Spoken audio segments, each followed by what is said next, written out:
5월 12일 수요일 하나님께서 주시는 말씀은 출애굽기 16장 1절부터 10절까지입니다. 봉독을 합니다. 이스라엘 자손의 온 회중이 엘림에서 떠나 엘림과 시내산 사이에 있는 신광야에 이르니 애굽에서 나온 후 둘째 달 15일이라. 이스라엘 자손 온 회중이 그 광야에서 모세와 아론을 원망하여 이스라엘 자손이 그들에게 이르되 우리가 애굽 땅에서 고기 가마 곁에 앉아 있던 때와 떡을 배불리 먹던 때에 여호와의 손에 죽었더라면 좋았을 것을 너희가 이 광야로 우리를 인도해 내어 이 온 회중이 줄여 죽게 하는도다. 그때 여호와께서 모세에게 이르시되 보라, 내가 너희를 위하여 하늘에서 양식을 비같이 내리리니 백성이 나가서 일용할 것을 날마다 거둘 것이라. 이같이 하여 그들이 내 율법을 준행하나 아니하나 내가 시험하리라. 여섯째 날에는 그들이 그 거둔 것을 준비할지니 날마다 거두던 것에 갑절이 되리라. 모세와 아론이 온 이스라엘 자손에게 이르되 저녁이 되면 너희가 여호와께서 너희를 애굽 땅에서 인도하여 내셨음을 알 것이요 아침에는 너희가 여호와의 영광을 보리니 이는 여호와께서 너희가 자기를 향하여 원망함을 들으셨음이라. 우리가 누구이기에 너희가 우리에게 대하여 원망하느냐. 모세가 또 이르되 여호와께서 저녁에는 너희에게 고기를 주어 먹이시고 아침에는 떡으로 배불리시리니 이는 여호와께서 자기를 향하여 너희가 원망하는 그 말을 들으셨음이라. 우리가 누구냐? 너희의 원망은 우리를 향하여 함이 아니요 여호와를 향하여 함이로다. 모세가 또 아론에게 이르되 이스라엘 자손의 온 회중에게 말하기를 여호와께 가까이 나아오라. 여호와께서 너희의 원망함을 들으셨느니라 하라. 아론이 이스라엘 자손의 온 회중에게 말하매 그들이 광야를 바라보니 여호와의 영광이 구름 속에 나타나더라. 아멘. 이스라엘 백성이 또다시 모세와 아론을 향하여서 원망하고 불평합니다. 왜 그래요? 먹을 음식이 없다고 말이죠. 원망 불평을 하면서 어떤 표현을 하고 있나요? 애굽에서는 고기와 떡을 배불리 먹었다. 이렇게 참으로 불평을 하고 있는 거예요. 애굽 땅에서 고기와 떡을 배불리 먹었다. 그런데 이렇게 광야로 우리를 인도해 내어서 이제 굶어 죽이려고 하느냐 하면서 소리치고 불평하고 있는 거예요. 자, 우리 2절 3절 읽어볼까요? 2절 3절 시작. 이스라엘 자손 온 회중이 그 광야에서 모세와 아론을 원망하여 이스라엘 자손이 그들에게 이르되 우리가 애굽 땅에서 고기 가마 곁에 앉아 있던 때와 떡을 배불리 먹던 때에 여호와의 손에 죽었더라면 좋았을 것을 너희가 이 광야로 우리를 인도해 내어 이 온 회중이 줄여 죽게 하는도다. 이렇게 불평을 합니다. 하나님께서 그때에 모세에게 말씀을 하십니다. 어떤 말씀이냐? 하늘에서 양식을 비같이 내리겠다. 또 날마다 일용할 것을 거두라. 그러니까 하나님이 날마다 주시겠다는 거죠. 그리고 일용할 양식을 날마다 거두라. 그리고 뭐라고 말씀하시나요? 여섯째 날엔 갑절, 즉 이틀치를 거두라. 매일 하루치를 거두고 더 거두면은 상해요, 썩어요, 부패돼요, 못 먹어요. 그러니까 하루치만 거두고 그리고 여섯째 날엔 갑절, 이틀치를 거두어라. 이렇게 말씀하죠. 또 저녁에는 고기, 이 메추라기를 주겠다. 아침에는 떡, 이 만나를 주시겠다. 이런 뜻이죠. 배불리 먹도록 해주겠다. 고기 타령, 떡 타령 하던 이스라엘 백성들에게 저녁에는 고기, 메추라기죠. 아침에는 떡, 이 만나죠. 주시겠다는 거예요. 배불리 먹도록 해주겠다. 원망 불평을 늘어놓은 이스라엘 자손을 향해서 벌을 내리시는 것이 아니라 그들이 구한 대로 떡과 고기를, 그러니까 이 만나와 메추라기를 주시겠다고, 아침 저녁으로 주시겠다고, 매일 주시겠다고 말씀하고 계십니다. 그러자 모세가 이스라엘 백성들을 구름 기둥 앞에 서라고 말합니다. 구름 기둥 앞에 서라 이거예요. 이 본문에는 여호와께 가까이 나오라 이렇게 표현하고 있는데, 구름 기둥 앞에 서라는 거죠. 하나님을 기대하고 기도하고 또 기다릴 줄 알아야 되는데, 원망하고 불평하고 하나님을 향하여 항의하고, 그런 그 이스라엘 백성들에게 나와라! 그래갖고 구름 기둥 앞에서 하나님 앞에 회개하라는 뜻이죠. 하나님 앞에 회개하라.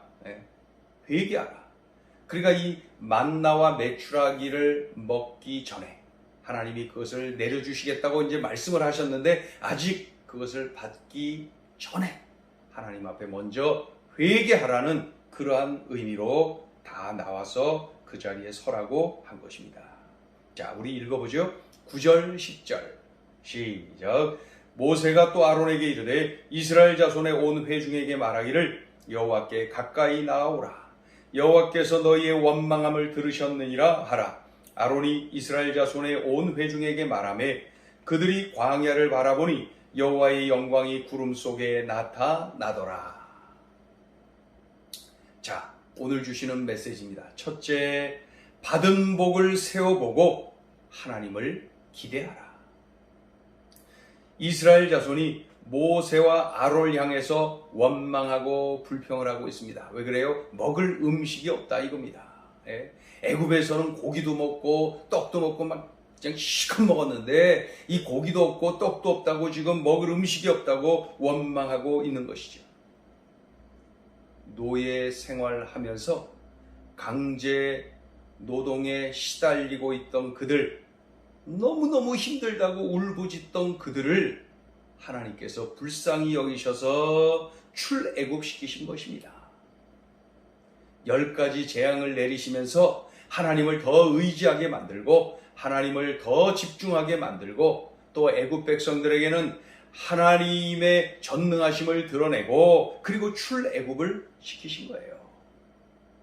그리고 나서 홍해를 마른 땅 건너듯이 건너게 하셨고, 애굽 군대는 그곳에서 아주 그냥 몰살시키는 아주 심판을 하신 그러한 것을 그들이 기억을 해야 됩니다. 마라라고 하는 곳에서 쓴물의 고통이 있었지만 또 단물로 바꿔주시는 은혜도 체험하지 않았습니까? 그 후에 엘림이라고 하는 오아시스에서 마음껏 쉬고 재충전할 수 있도록 그곳을 예배해 놓으시고 또 인도해 주신 것. 자, 이 정도 되면은 원망하고 불평할 것이 아니라 받은 복을 세어보면서 하나님을 더 기대하고 기도해야 되는 것이 당연한 것 아닙니까? 이거 해도 너무 하는 것 아닙니까? 그들의 이런 모습을 보면서 우리가 그들을 손가락 세워서 정죄하는 것, 그런 것이 아니라 나 자신이 이런 환경에서 받은 복을 세어보면서 하나님을 기대해야 되겠다. 나는 이러지 말고 받은 복을 세어보면서 하나님을 기대해야 되겠다. 이러한 믿음을 우리들이 구해야 할 것입니다. 자, 둘째 주시는 메시지입니다. 긍휼히 여기시는 하나님께 감사드리라. 이 떡 타령을 하고 고기 타령을 하는 이 이스라엘 백성들, 애굽에서는 잘 먹었었다고 하면서 원망하는 그들, 잘 먹었는지는 모르지만 고된 강제노동에 시달리면서 그냥 죽겠다고 울부짖던 그들을 겨우 하나님께서 출애굽시켜 놓으니 이렇게 원망하고 불평하면서 그때가 더 좋았다고 이런 얘기를 하니 이게 얼마나 가소로운 얘기입니까? 이거 하나님이 그냥 크게 징계를 내리셔야 되는 것 아닙니까? 그러나 하나님이 오히려 긍휼히 여기십니다. 그래서 만나를 아침에 내려주시고 메추라기를 저녁에 내려주시겠다는 것입니다. 이제 내일 본문을 보면은 내려주셔요. 네. 한없는 하나님 은혜에 감사가 나올 뿐입니다. 징계받아야 할 그들에게 오히려 이렇게 만나와 메추라기를 아침 저녁으로 이 조석으로 막 부어주시는 거예요. 그것도 한두 번이 아니라 매일 날마다 계속 부어주시는 거예요. 예. 긍휼히 여겨주시는 하나님, 이 긍휼이 한이 없으신 하나님, 그 하나님 앞에 그저 감사할 뿐입니다. 이 만나와 메추라기를 매일 부어주시는 거예요. 그러니 매일 일용할 양식을 대할 때마다 감사를 놓쳐서는 안 됩니다. 또 이 매일 부어주시니 얼마나 익숙합니까? 그리고 반복되는 거잖아요. 그러니까 익숙한 것, 반복되는 것에도 감사를 놓치지 말아야 됩니다. 우리들이 익숙한 것, 반복되는 것에 정말 감사한 건데 그것을 감사로 여기지 못하는 경향이 있습니다. 아무튼 오늘 본문 속에서 기억하는 것, 긍휼히 여기시는 하나님께 감사드려야 되겠습니다. 징계받아야 될 상황인데 오히려 이렇게 긍휼히 여기시고 조석간에 채워주시는 것을 봅니다. 우리 하나님 긍휼히 여기심이 그냥 한이 없으시는 그러한 하나님 앞에 우리가 감사해야 되겠습니다. 하나님의 이 긍휼히 여기심 아니면은 우리는 그저 징계받아 마땅한 존재일 뿐입니다. 오늘 주신 이 말씀 꼭 붙잡고 하나님, 긍휼히 여기시는 하나님 늘 감사하는 삶을 살겠습니다. 기도합니다. 하나님, 하나님이 베푸르신 은혜는 한이 없는데 긍휼히 여겨주심이 한이 없는데 원망하고 불평하고 또 비교하면서 낙심하고 또 불평하고 주님 이런 연약함을 용서하여 주시고 받은 은혜를 받은 복을 세어보며 하나님 은혜에 감사를 놓치지 말게 도와주시고 또한 어느 환경에서나 긍휼히 여겨주시는 하나님께 감사드리는 우리들의 삶이 되게 하여 주옵소서. 하나님 오늘 주신 말씀 명심하고 우리들의 삶에 잘 적용하여서 이 말씀을 살아내게 하여 주옵소서. 예수님의 이름으로 기도 올리옵나이다.